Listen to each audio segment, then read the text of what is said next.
Blog Talk Radio. Welcome to Last First Date Radio, featuring interviews with experts in dating, relating, and mating in midlife. And now, here's your host, Sandy Weiner. Hello, hello, and welcome to Last First Date Radio, the place to be for creating healthy, lasting relationships, especially in midlife.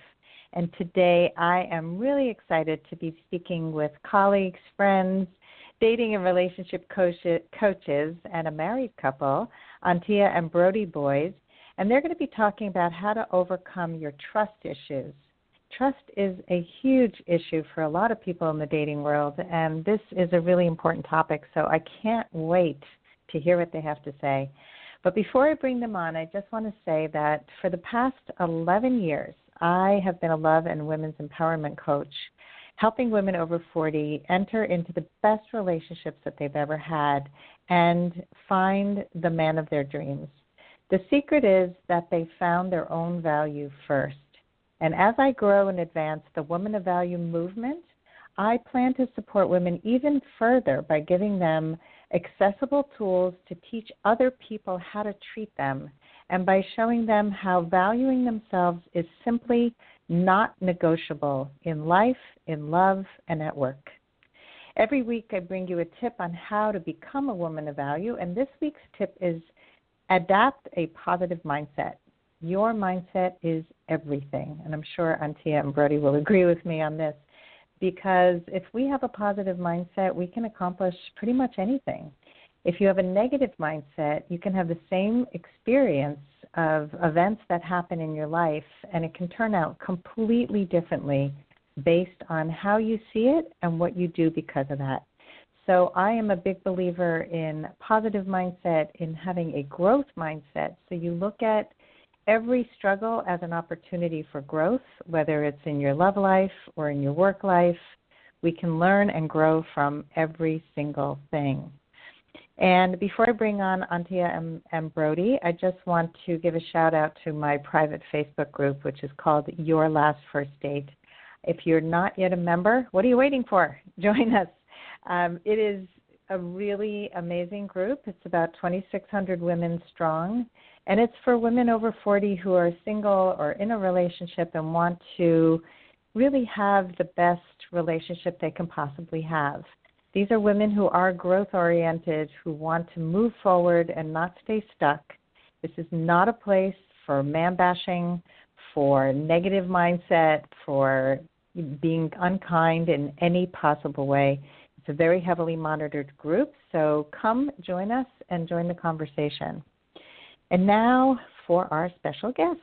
Antia and Brody Boyd have been helping thousands of successful single women all over the world for over a decade to magnetize the man of their dreams as soon as they can without fear, disappointment, or continuing to stay stuck and alone.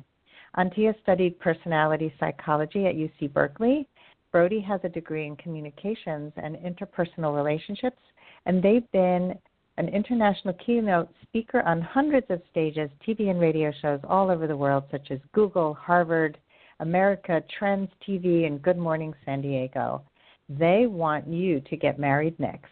So join me now for episode number 319, Learning to Trust Again with Antia and Brody Boyd, or the Brody Meister? The Brody Meister. The Brody Meister. Welcome. Thank you for having us. I'm glad to be here. Hello, hello.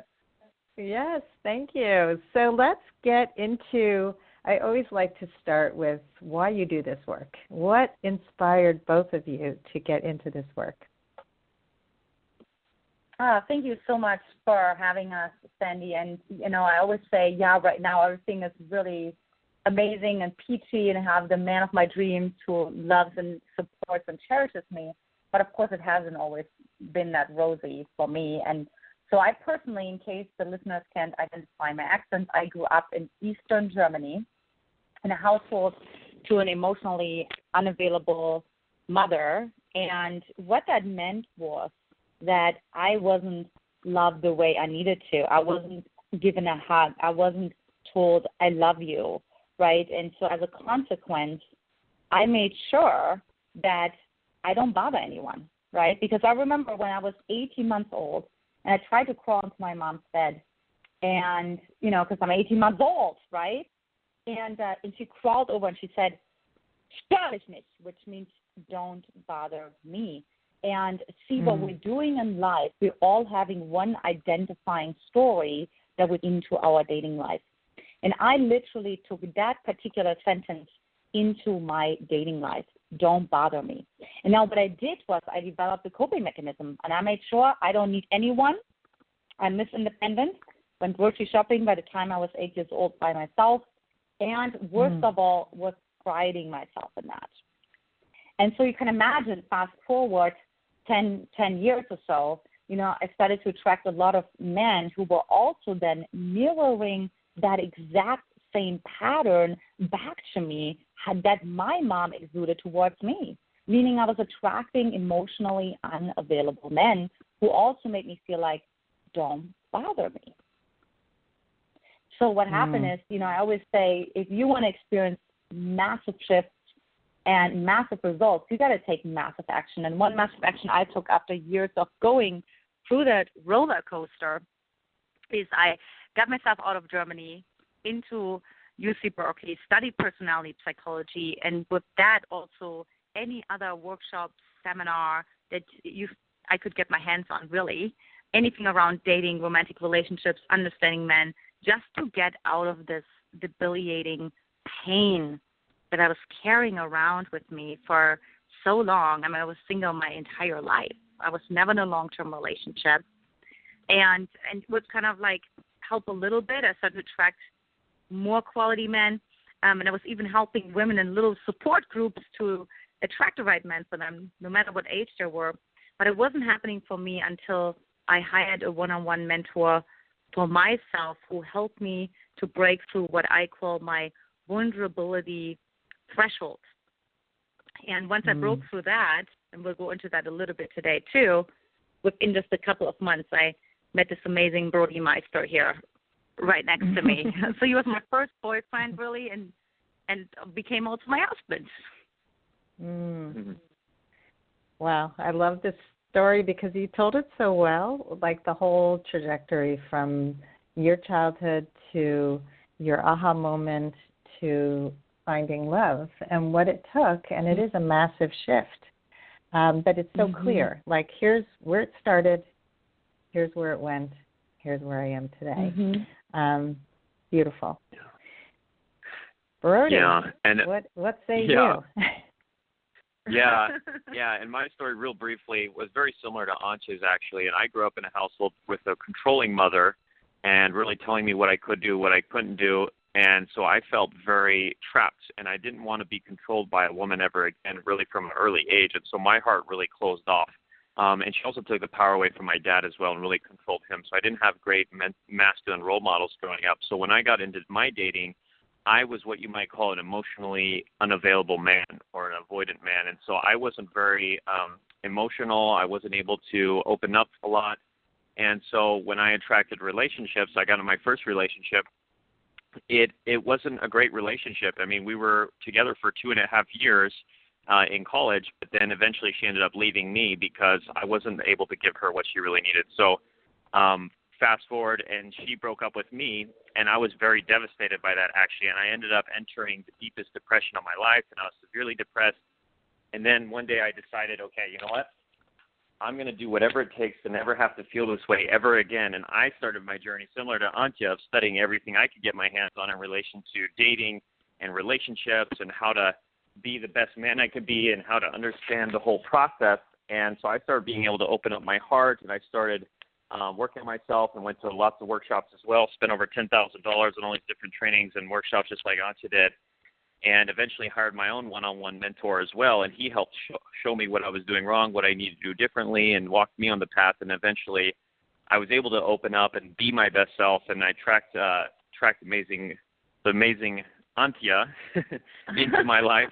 And but nobody would know what that means. Yeah, we have a lot of pet names for each other, but so then we actually were able to connect, and it actually was able to work out this time because I had done the work on myself, and we actually met at a workshop in Hawaii.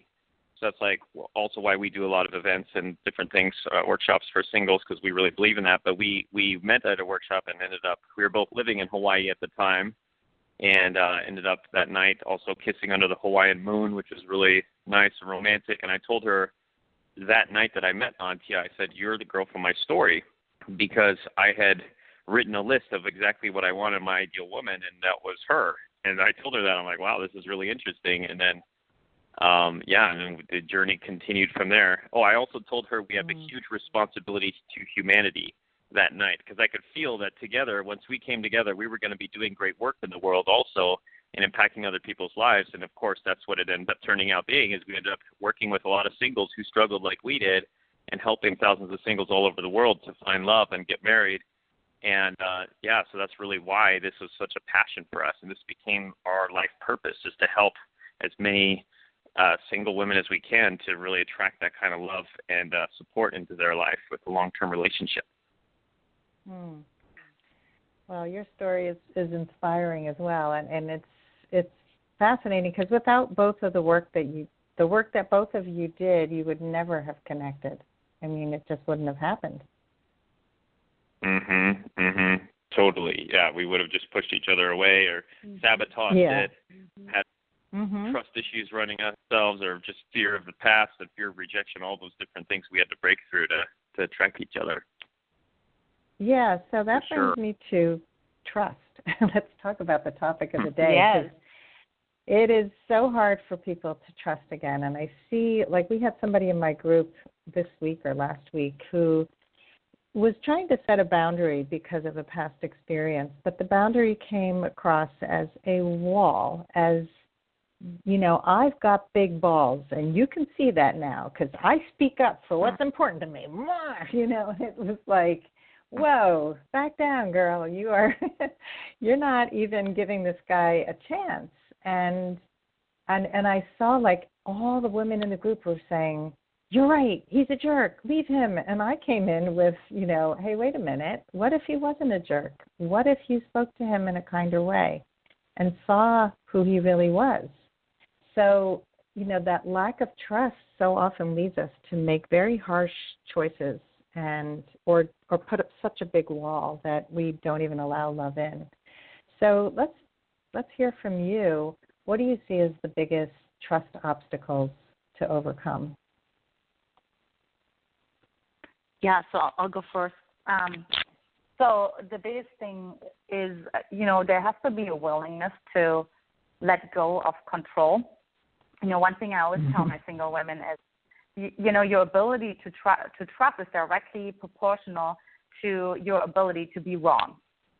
So as long as you're attached to wanting to be right, meaning your filters and your patterns that you've unconsciously created for yourself, right?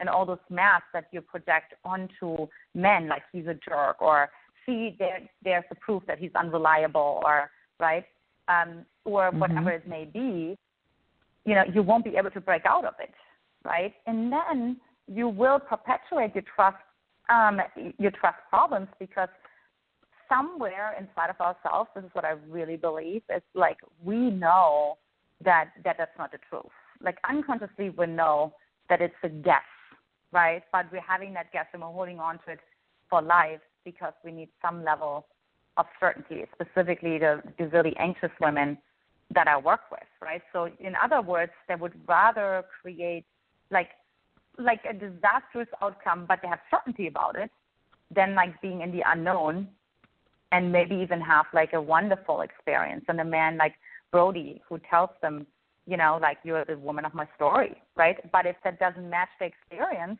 they're like, no, this can't be, right? There's no way, right? It doesn't fit into my story of reality.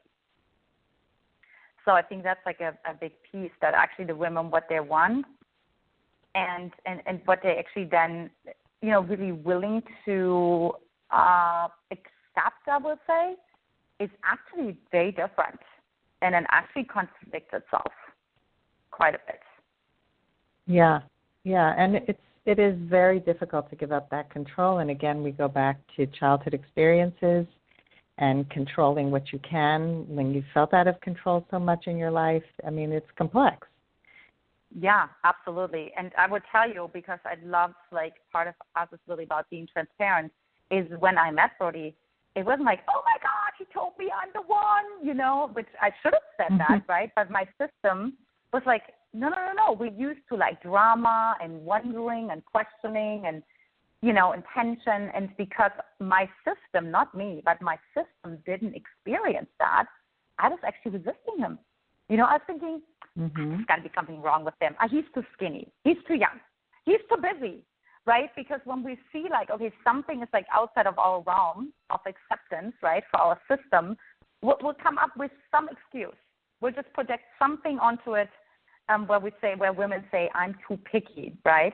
And that's like a projection from what it is for them. But in reality, for me, my system was, you know, my ego, really that part of me that wanted to stay independent and safe was freaking out because it didn't know if I would be safe, because I had never experienced a man who was that upfront with me, who not only told me I'm the one for him, but also was consistently following up with me, not in an obsessive way, in a very congruent way, about twice a week, and not like long text messages, but one quick call and then meeting in person.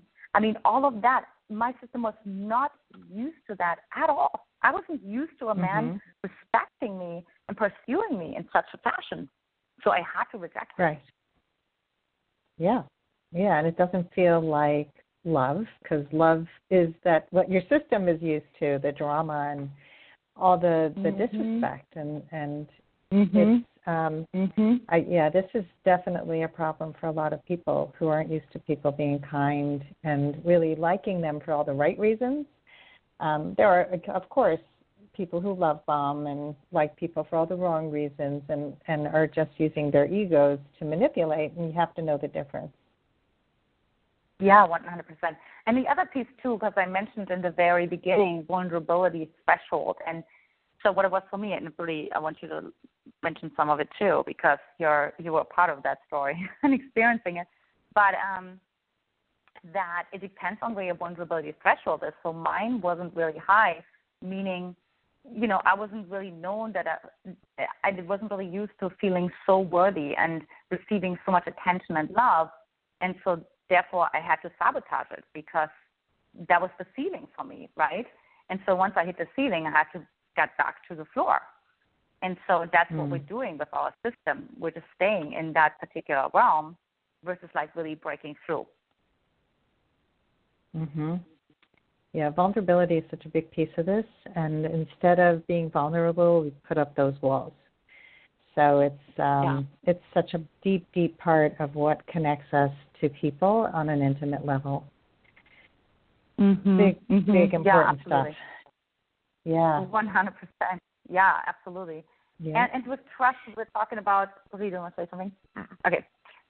With trust, about like building like self-trust, right? So we're always saying like I can trust this person, but it's also if you can't trust yourself because you're actually not being authentic, right? So let's say I have lots of women who come to me, and in the first call that we're doing, they're telling me a horrific story that, you know, they got sexually abused or that the mom, you know, was never available for them and they had to take care of themselves. And then afterwards, which is so sad and heartbreaking, and then what happens afterwards, Sandy, is they laugh. And there's really nothing to laugh about, right?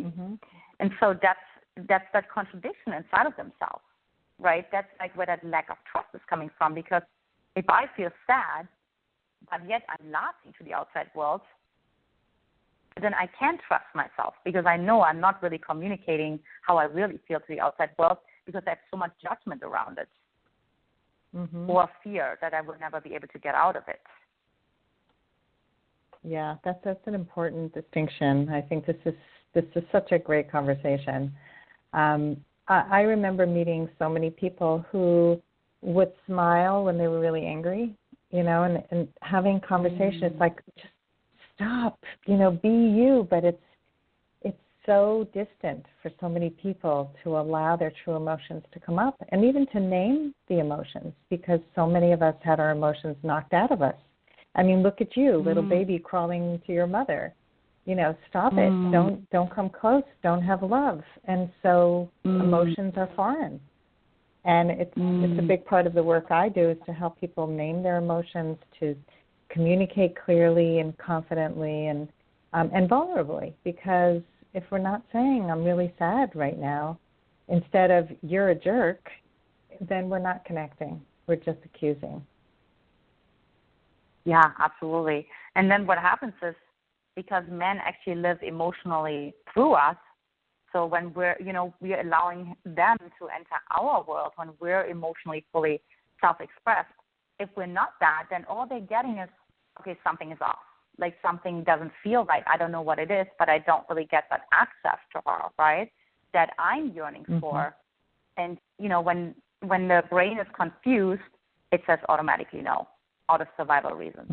So they don't say, unless they're super evolved, which happens once in a blue moon, but they most likely won't say, hey, I'm noticing you're laughing, but I actually thought you're sad, because they're still working on their emotional congruency as well, right? So they're like, well, maybe, I don't know, maybe I'm off, but something doesn't feel right, right? So that's why it's so important as a woman to communicate your emotions in a congruent way. And that makes so much more of an impact when you tell, I was just talking with another man about that the other day, that it has such a huge impact when a woman is very congruent in whatever emotion she's in, and allows the man to allow him to feel the impact of that emotion, because she actually takes away from when she laughs or when she gets angry, even though there's another emotion underneath, because he doesn't feel the impact of it. Yeah, actually. Yeah, and I'll chime in. Yeah, go ahead. I was just going to say, based on what Antia said, it's so true. Just from a man's perspective, because I've worked with, in the last 13 years, I've also worked with thousands of men, helping them to attract women, but attract the right woman for them. But yeah, I think for men, we can just feel when there's something off. Like with a woman that I remember when I was dating before I met Antia, with women, it was just, there would be like something was off and they couldn't feel the woman. I couldn't feel the certain woman that I was dating. And I think what happens is also if a woman isn't being in her own authentic emotion and embracing that, then the man doesn't feel safe to embrace his own authentic emotions with her. And that was especially true for me, because I had such a closed-off heart that it was hard for me to feel safe and trust. By the way, is a lot of it is about courage and taking that risk and to be able to open up, which was huge for me. So for me to be able to open up and take that risk, I would need to feel safe that the woman was at least going to be available to that. And if she wasn't available to her own emotions herself, how could I as a man trust that she was going to be available to my emotions? Just wanted to mention that as well from the guy's perspective on the validity of that. Really helpful to hear from a man. I always tell women, listen to men, because we can talk all we want about how men feel and think, but when we hear it from a man directly, it's just so much more powerful. And especially for a man like you who had been shut down and shut off, the power of a woman who is fully expressed in an authentic way is life-changing for you. Absolutely. And I think that also, so it's like this ping pong that you then play with your man, right? And then we did a shadow ceremony the night before our wedding, because we're going back into overcoming the trust issues. So one healing of trust issues is transparency. And our shadow ceremony basically consisted of us sharing our deepest, darkest secrets and anything that we were afraid we would be judged for, or any fear, really like fears like, I don't know if I'm good enough for you or whatever it is, right? And just speaking into all of that, and that way actually creating such a deep level of profound trust that then actually we could also trust our, what we call the light vows on the actual wedding, right? Because otherwise we wouldn't even really trust that, because we knew that there's also that darker side to us, right? And the doubts and the fears, and we're like, well, here we are promising we'll be together forever and all of that.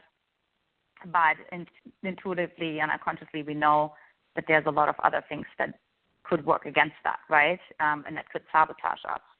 So that's the other piece too. It's really bringing that level of transparency. And again, what Brody said, it's courage. I mean, it takes courage.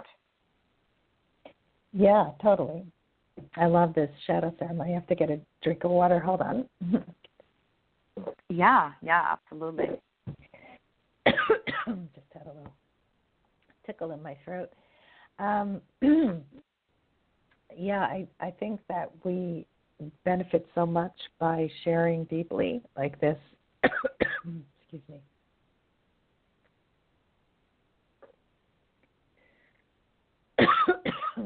Wow. It must be important if I'm choking up about it. I know. I was just thinking about it too. The truth, yes. Right? So for people who are not as evolved as you, and they really are struggling with some major trust issues from their past, what's a good way that you recommend that they get started with trying to build trust first within themselves and then with a partner? Yeah, definitely. So I think the first piece is to actually just look at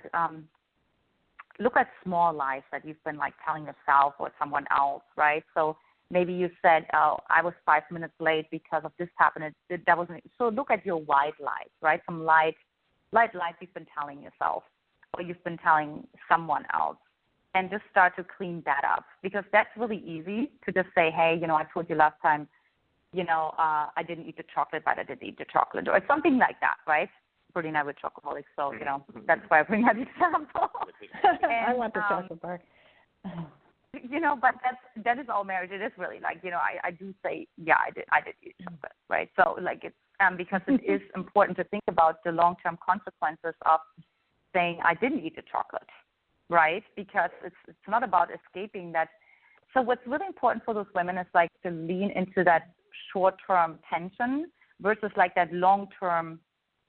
Like they're just thinking so short-term, right? The short-term release of the uncomfort or the short-term release of not having to feel the shame. But then not knowing that that's incredible consequences long-term, right? That really eats literally like cavity, on their self-esteem, right? It really brings more and more debt to their self-esteem bank account. It's more and more withdrawals from their self-esteem bank account. So I really want them to think about every time when I tell themselves a white lie or tell them not the complete truth. But even if a friend says, "Hey, what's going on?" "Oh, I'm good," And I just had a friend on Saturday, and she's like, "You know what? I just mentioned, I told you I'm good, but actually there's something that's been bothering me since like last year, and we haven't talked about this," right? So those are the moments where you then make a deposit into your trust bank account, right? Into your self-esteem bank account, when you can adjust it. You can say, "Oh, I noticed I just said I'm good, but actually," and even if you don't know, because I know not everyone is evolved, not everyone is aware of all of it, and if you went through some emotional trauma, but you feel like there's something that's not quite right, even if you can just stop and say, "Hold on, like, I don't know exactly what it is, but I'm not just good. There's something else that's there for me. Let me sit with that." So just in and of itself, that acknowledgement, Sandy, will open up something for that particular woman, right? Because oftentimes we're so in this like, "Oh, unless I really know what it is," because we don't want to look stupid, or all the successful women I work with, they want to be right, and they want to be smart, and they don't want to just show up and be like, "I don't have the answer for it." So that's horrifying for a successful woman like that, to say, "I don't know what I'm feeling. I just feel hesitation here, but I don't know what it is," right? That's like that first breakthrough, to just practice that alone, which is very simple and relatively harmless, right? Before you even go into like a shadow vows or things like that, right? So I'm a Scorpio. I like to go extreme, right? Go all in or all out. But not everyone is like that. So that's a really good first beginning. Do you have anything to add to that, Shaggy? How to build trust, the first step? Yeah, building trust. I would say, for me, because again, I had a closed off heart, and even after my breakup, my horrible breakup I had with my first relationship, and my deep depression, I was really hesitant to get hurt again and to get into a bad situation. So I really didn't trust a lot. I didn't want to be controlled. I didn't want to be trapped. I didn't also want to hurt anybody.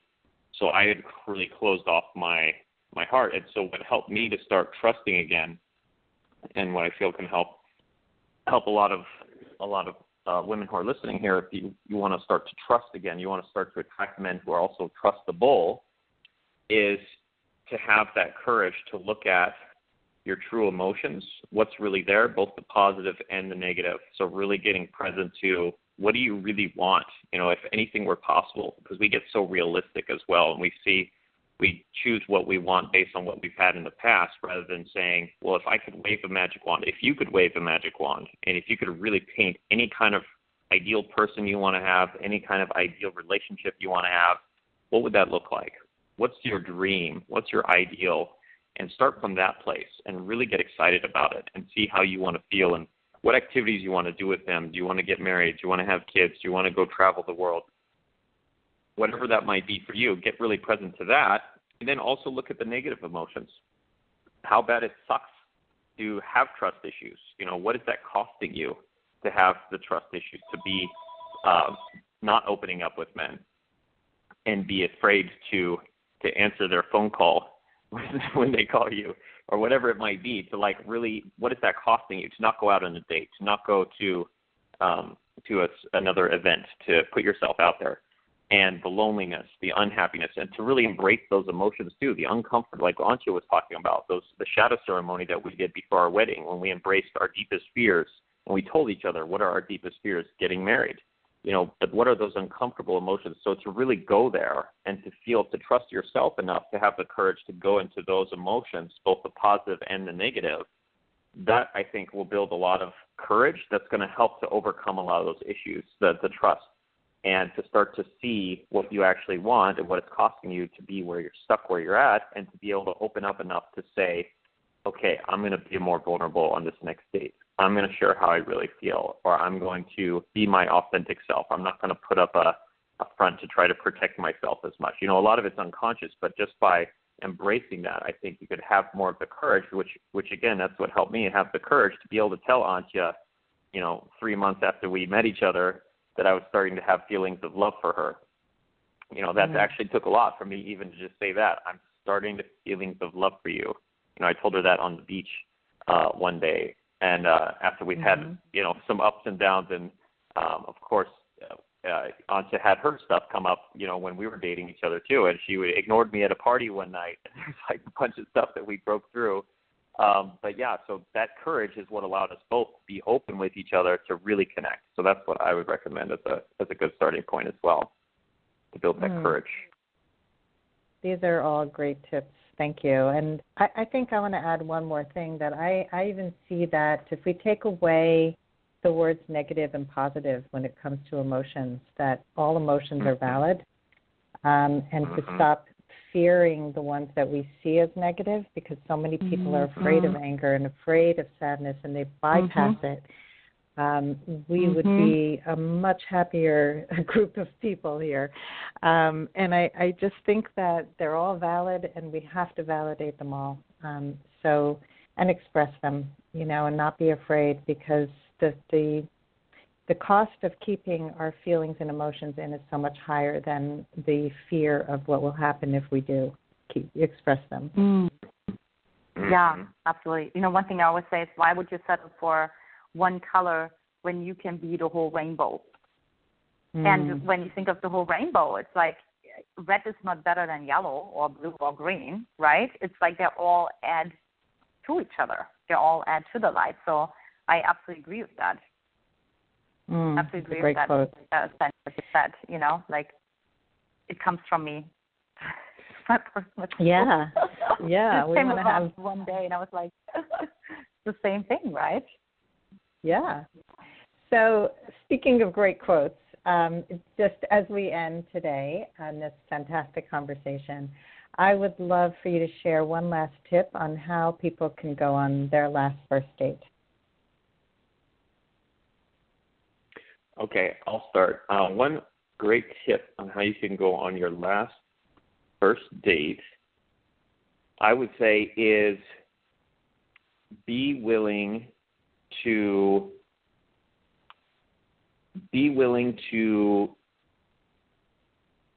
face your deepest fear. And I love the quote from Joseph Campbell. He says, "The cave that you fear to enter holds the treasure that you seek." I think it's actually the cave you most fear to enter holds the treasure that you seek. So what I would recommend is, whether you're afraid of taking the leap and hiring a coach, or you're afraid of setting aside the time to really go out and meet new men, quality men, or you're afraid to be wrong, like Antia said, you're afraid to actually be wrong, that there actually is good men out there, that the story that you might have had of there's no good men in my city, or all the good men are taken, or I'm too old, or I'm too this, or I'm too that actually you're wrong. And the truth is that you can have love, and that you can be happy, and that there's great men that are waiting for you to just embrace that truth. And so to face those fears, whether they're your internal demons, like the trust issues, or whether it's actually something external, like taking action, going for it, getting the support that you need, joining a community, or embracing your new self that's waiting inside, that's actually an amazing, queenly woman that's ready for any man to be lucky to be with. That's what I recommend. The biggest tip is list what your deepest fears are, and start to systematically face those fears and go towards the fears and dance with the fears, that you're no longer afraid. You're actually fully free at that point to have love. Love it. Thank you. And Antia? And for me, I feel like what came to me as really tuning into what's most needed is to really look at, like, what reality would you have to embrace, like, if you found your man today. Like, what are you afraid of? Like, so, for example, if you found your man today, would you be afraid of, oh, my God, I'm so powerful, I'm freaking out. Like, I'm more powerful than I realize, right? And I don't trust that power, because power has been abused in my household, right? So a lot of times I see those powerful women actually be afraid of that kind of power, because they have only seen the abusive side of power and not the empowering. You know, the we don't want to say positive, negative, but like, you know, the uplifting side of power, right? That you can make huge changes in the world. So that's one thing that I would leave the women with, to kind of journal on and to be clear on, like, what is it that they're afraid of would shift for them when they meet their man.